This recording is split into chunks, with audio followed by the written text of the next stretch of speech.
읽겠습니다. 고린도전서 13장 1절로 13절입니다. 고린도전서 13장 1절로 13절 우리 다 같이 교독하시겠습니다. 내가 사람의 방언과 천사의 말을 할지라도 사랑이 없으면 소리나는 구리와 울리는 꽹과리가 되고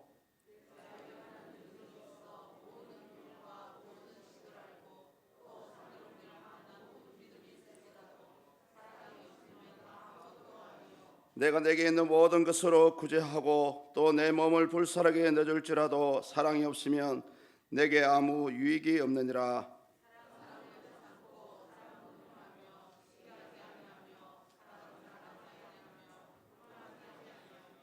무례히 행하지 아니하며 자기의 유익을 구하지 아니하며 썩내지 아니하며 악한 것을 생각하지 아니하며 모든 것을 참으며 모든 것을 믿으며 모든 것을 바라며 모든 것을 견디느니라.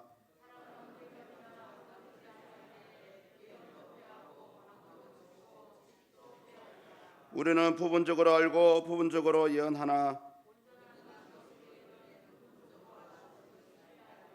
내가 어렸을 때에는 말하는 것이 어린아이와 같고 깨닫는 것이 어린아이와 같고 생각하는 것이 어린아이와 같다가 장성한 사람이 되어서는 어린아이의 일을 버렸노라.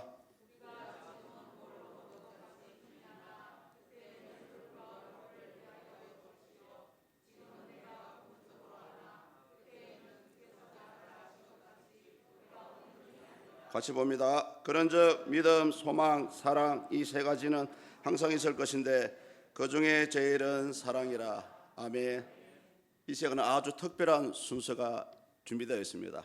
우리 중고등부 학생들이 하나님께 찬양을 올린다고 합니다. 자, 우리 중고등부 앞으로 나와주세요.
할렐루야.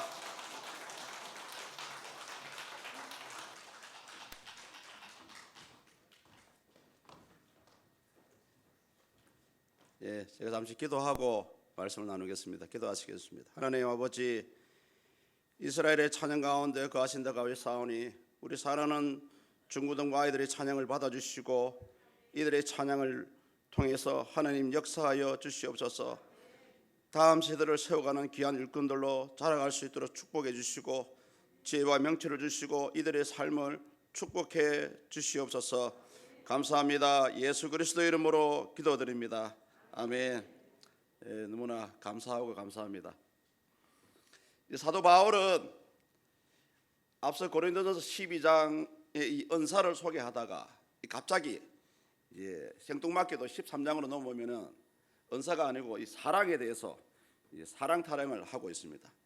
그런데 또 14장을 넘어가면은 이 방언과 예언 등 또 다시 이 은사를 얘기하고 있습니다. 어떻게 보면은 이 13장은 앞서 12장이나 다음 장에 나오는 14장과 함께 그렇게 다소 어울리지 않을 것 같은 그런 모습처럼 보입니다. 그러나 우리는 이 앞서 고린도전서 12장의 마지막 구절에 나오는 이 31절을 보시면은 더 큰 은사와 가장 좋은 길, 이 구절들 때문에 이 고린도서 13장은 앞서 12장과 뒤에 나오는 14장 이 중간에서 이 서로를 이어주는 하나의 징검다리 역할을 하고 있습니다. 이 고린도서 12장 31절을 보십시오. 너희는 더 큰 은사를 사모하라. 내가 또한 가장 좋은 길을 너희에게 보이리라. 이 문맥상으로 봤을 때 이 더 큰 은사 또 가장 좋은 길은 오늘 본문 13장에서 말씀하는 사랑이라고 이제 가리키고 있습니다. 어쨌든 사도 바울은 이 13장에서는 우리가 각종 은사를 사용할 때에 반드시 이 사랑이 따라가야 된다고 이제 주장하고 있습니다. 왜냐하면은 이 사랑은 당시 고린도 교회에 은사가 있는 자들과 반면에 은사가 없는 자들 사이에 하나의 윤활유와 같은 그런 역할을 하기 때문입니다. 그래서 오늘은 우리가 사랑 타령은 아니고요. 왜 그렇다면 우리가 왜 교회 안에서 또 은사를 사용하는 데 있어서 사랑이 들어가야 되는지, 왜 사랑해야만 할까요? 그 이유에 대해서 한번 생각해보는 그런 시간이 되었으면 좋겠습니다. 성도님들, 이 곤충 가운데 목숨을 건 사랑을 하는 곤충이 있습니다. 혹시 아십니까? 그 주인공은 바로 이 버마 제비로 불리우는 사마귀입니다. 여름 내내 숲속에서 아주 사납고 잔인한 포식자로 살아가던 사마귀가 이제 가을이 되면은 이제 짝짓기를 합니다. 암컷이 수컷에 비해 굉장히 덩치가 크고요. 무엇이든지 이 공격하는 성향이 있고 이 잡아먹는 습성이 강하다고 합니다. 때문에 이제 이 수컷 사마귀는 이 짝짓기를 하려면 그야말로 산채로 잡아 뜯어먹히는 그런 가능성이 높습니다. 또 실제로 그렇게 뜯어먹히고 있고요. 그런 가능성을 가지고 있지만은 이 상당히 높은 이 목숨을 건 그런 사랑을 하게 됩니다. 그런데 사실은 수컷 사마귀는 그러한 사실을 알고 있으면서도 이 짝짓기를 해요. 왜냐하면은 오로지 자신의 종족을 번식시켜야 한다는 그런 목적 때문에 그런 죽음의 짝짓기를 한다고 합니다. 최근 미국과 호주의 이 연구자들이 영국 왕리 학회보에 제출한 이 논문에 따르면은 이 사마귀의 이 수컷 카니발리즘, 이 카니발리즘이 바로 그 짝짓기 하는 중에 뜯어먹히는 장면을 부르는 그런 전문 용어입니다. 결국은 자손을 더 남기기 위한 냉정한 투자라고 합니다. 냉정한 투자. 제가 이 사마귀의 짝짓기를 소개하는 이유가 있습니다. 왜냐하면 하나는 사랑은 때로는 지나친 희생을 요구할 수도 있다는 것입니다. 십자가의 사랑도 마찬가지입니다.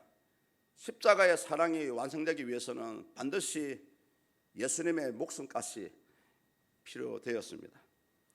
그래서 여러분, 우리가 이 믿음의 삶을 살아가는 과정에 때로는 하나님께서는 모두에게는 아니겠지만 때로는 우리 신자에게도 재산은 물론이고 저와 여러분들의 목숨까지도 필요로 할 때가 있습니다.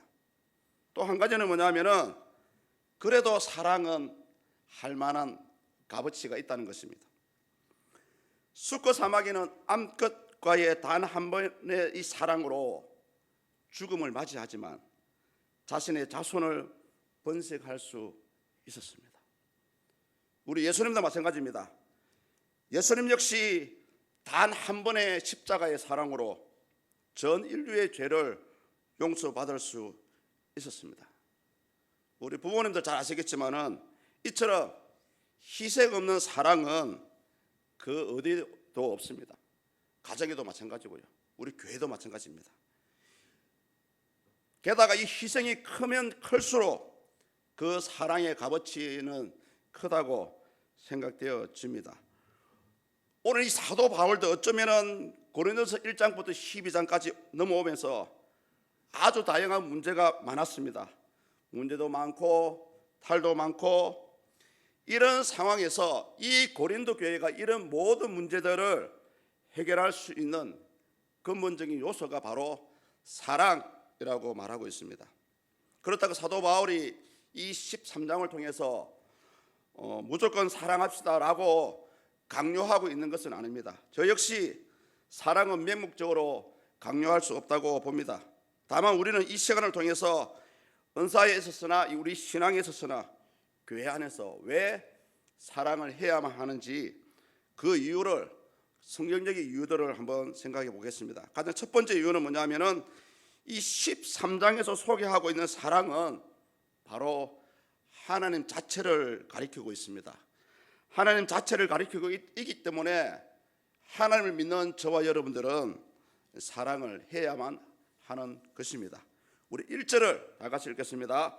내가 사람의 방언과 천사의 말을 할지라도 사랑이 없으면 소리나는 구리와 울리는 꽹과리가 되고. 사실 이 1절에서는 하나님을 가리키는 직접적인 단어는 없습니다. 대신에 사랑이라는 이 단어 의미 안에는 사랑 자체가 하나님이라는 사실을 말하고 있어요. 다 아시다시피 이 사랑은 헬라어로 아가페라고 얘기합니다.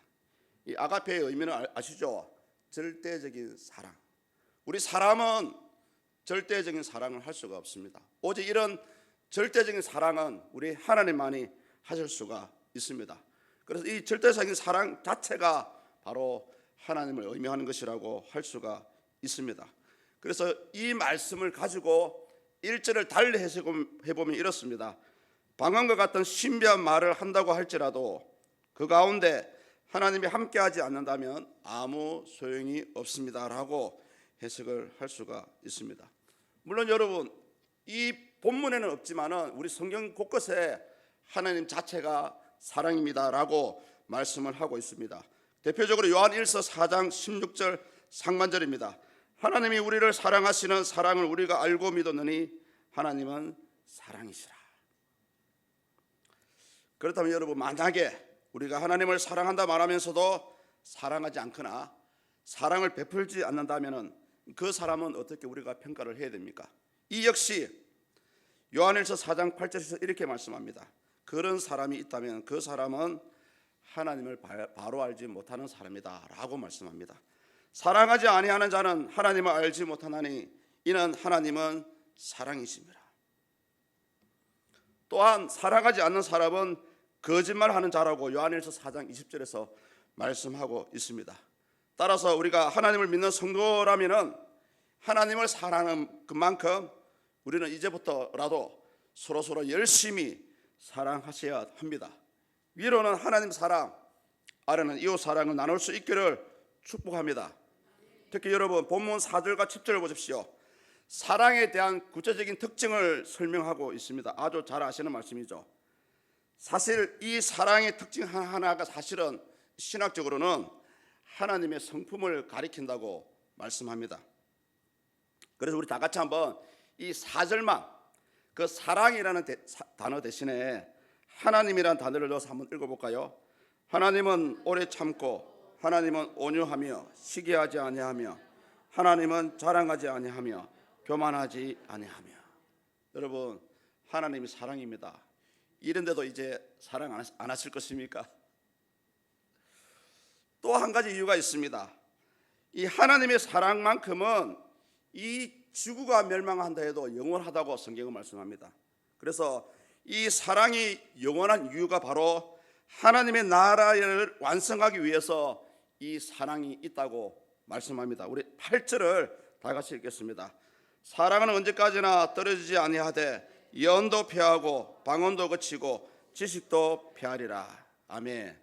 사랑은 언제까지나 떨어지지 아니하며, 이 떨어지지 아니한다는 단어 자체가 원문에서는 뭐 실패하다, 파멸당하다 또는 뭐 사라지다 이런 뜻을 가지고 있거든요. 다시 말하면 이 사랑만큼은 아무리 시간이 지난다 할지라도 실패하지도 파멸당하지도 사라지지도 떨어지지 않는다는 그런 말씀을 하고 있습니다. 한마디로 이 사랑 자체가 이 온 우주에 이 세상에만 국한된 것이 아니고요, 이 지구가 멸망한다 할지라도 이 하나님의 사랑은 영원하다고 말씀합니다. 그래서 학자분들은 이렇게 말합니다. 사랑은 우리 인간의 삶의 원동력이 될 수도 있지만 동시에 영원하신 하나님의 나라를 완성해 가는 기본 원리이다, 이렇게 말씀합니다. 자, 그렇다면 여러분, 저와 여러분들이 있고요, 우리 교회의 공동체가 있습니다. 그 존재의 이유는 바로 이거죠. 하나님의 사랑을 소개하고 또 하나님의 나라를 완성을 위해서 우리들이 있는 것입니다. 그렇다면 하나님의 나라를 완성하기 위해서는 반드시 뭐가 필요합니까? 사랑이 필요하다는 거죠. 그런데 이어서 8절 후반절을 보십시오. 하나님의 사랑은 영원하지만 반면에 인간에게 주어진 방언, 예언, 지식도 폐하여진다고 말씀합니다. 한마디로 때가 되면 은사는 무용지물이 되고 때가 되면 은사는 사라진다는 그런 말씀을 합니다. 물론 여러분, 우리 일꾼이 일을 하기 위해서는 도구가 필요합니다. 그것이 은사입니다. 그렇지만 이 은사도 그런 도구로만 사용되어야지 고린도 교인들처럼 자랑할 것이 못 되고요, 또 결국은 하나님의 나라를 완성해 가는 것은 저와 여러분들이 가지고 있는 재능, 달란트, 은사가 아니고 결국은 사랑이라는 것을 사도 바울이 말씀하고 있습니다.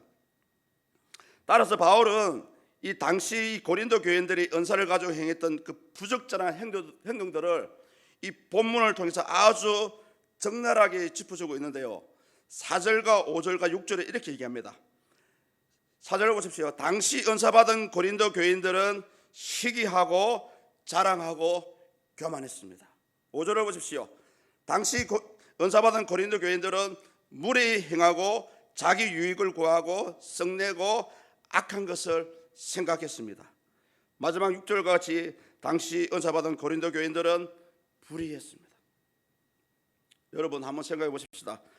어쩌면 오늘날 저와 여러분들도 혹시 이런 고린도 교인과 같은 그런 모습을 하고 있지는 않은지 한번 돌아볼 필요가 있습니다.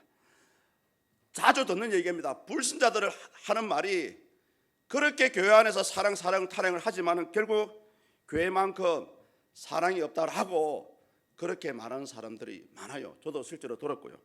과연 여러분, 우리 교회가 무엇이 문제이길래 이 불신자들의 눈에 사랑이 없다는 그런 모습들이 보여져야 됩니까? 제가 이것 때문에 과연 우리 한국 교회도 그런 사랑 없는 모습들이 있었나 한번 찾아보니까 오히려 한국 교회만큼 그렇게 사랑을 나누고 하나님에 대한 신앙이 반듯한 그런 경우가 아주 많았습니다. 그래서 제가 오늘 예수 그리스도의 사랑과 참다운 신앙을 보여준 한 실화에 대해서 한번 소개를 하고자 합니다. 물론 이 이야기를 알고 계시는 분들도 많을 것입니다. 전라북도 김제에 있는 금산교회에 대한 이야기입니다. 아시죠?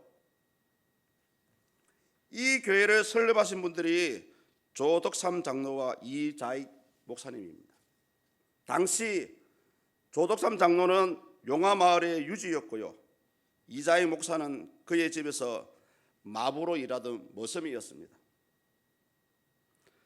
1900년 초만 해도 우리나라는 고종이 다스리고 있었고요.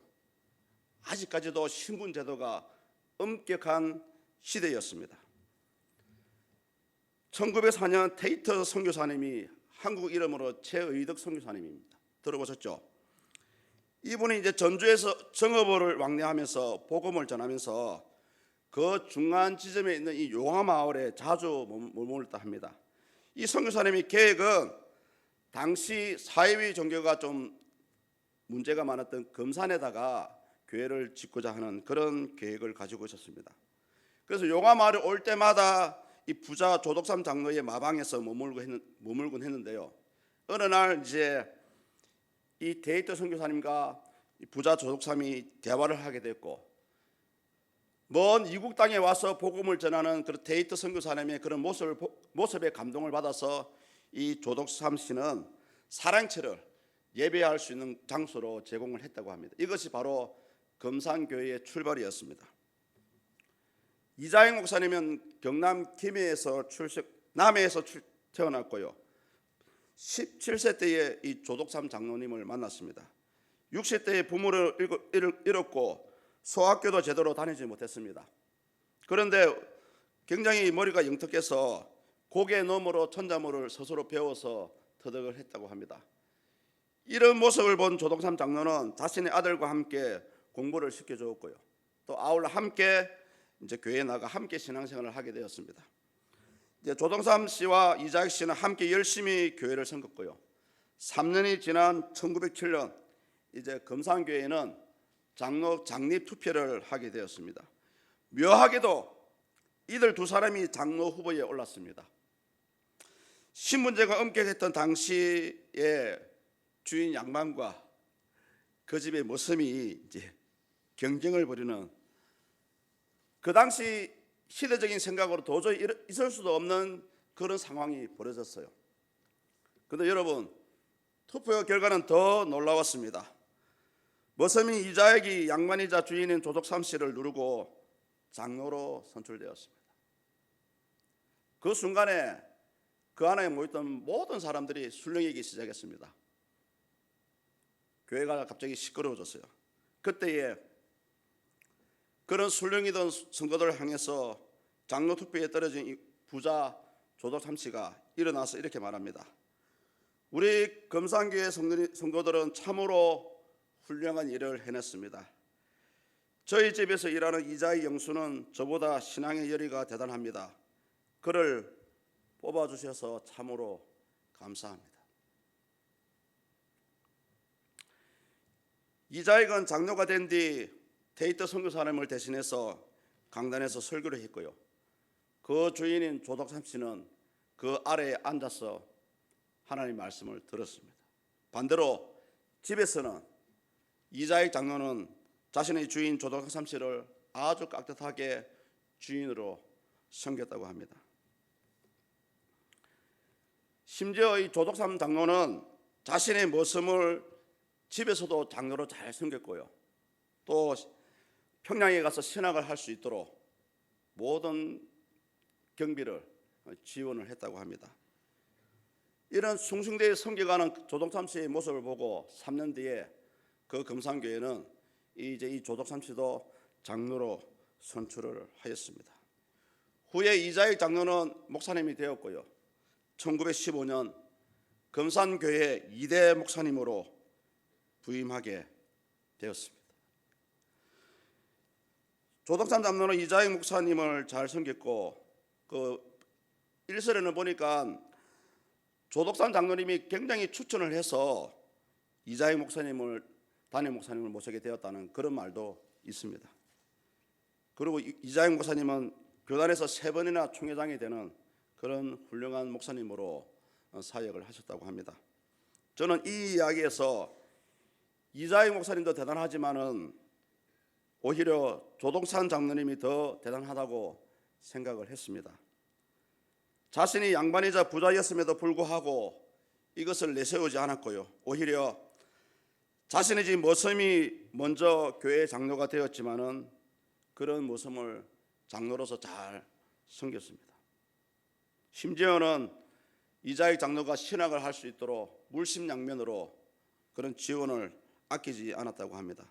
사랑하는 성도님들, 이렇게 조동산 장로가 이런 행동을 할 수 있었던 원동력이 무엇이라고 생각하십니까? 일반 사람으로서는 도저히 할 수 없는 말과 그런 행동들을 보여주었지 않습니까? 바로 예수님이 십자가에서 보여주신 오로지 희생적인 사랑, 그 사랑 때문이라고 저는 생각을 했습니다. 우리 금산교회 성도님들은 참으로 훌륭한 일을 해냈습니다. 저희 집에서 일하는 이자희 영수는 저보다 신앙의 열의가 대단했습니다.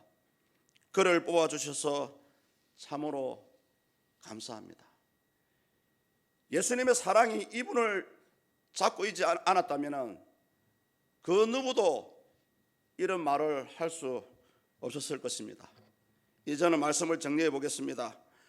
오늘 고린도서 13장은 사랑을 노래하고 있지만 사실은 사도 바울은 사랑해야 됩니다, 사랑합시다 라고 강요하고 있지는 않습니다.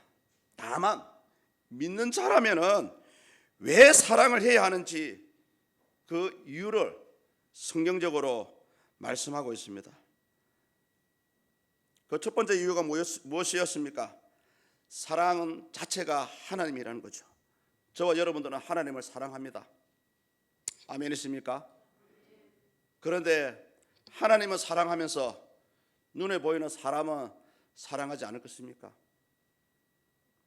두 번째 이유는 하나님의 사랑은 영원하고요, 하나님이 우리에게 사랑을 주시고 믿음을 주신 것도, 우리 교회도 결국은 하나님의 나라를 완성하기 위해서 주신 것입니다. 어쩌면 이것이 우리 성도와 우리 교회들이 있는 존재 이유가 아닐까 생각합니다. 사랑하는 성도님들, 이 시간을 빌어서 사랑하자라고 강요하고 싶지는 않습니다. 다만 하나님의 말씀이 이렇다 그러니까 이제 우리는 위로는 하나님 사랑, 아래는 이웃 사랑을 함께 실천했으면 좋겠습니다.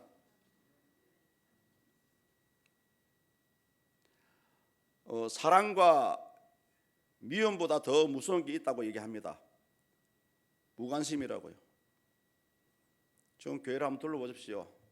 교회를 나와야 되는데, 예배에 참석해야 되는데 보이지 않는 분들이 있습니다. 그런 분들에게 관심을 가지는 것도 그 사랑의 출발점이라고 생각되어집니다. 제가 서두에 버마 제비 목숨을 건 사랑 사막에 대해서 얘기하지 않았습니까? 여러분, 때로는 사랑은 지나친 희생을 요구할 수도 있습니다. 그래서 여러분, 사랑은 할 만한 가치가 있어요. 지금부터 우리 모두 이런 사랑을 주 안에서 할 수 있기를 축복합니다. 네, 기도하겠습니다. 잠시 오늘 주신 말씀을 생각하면서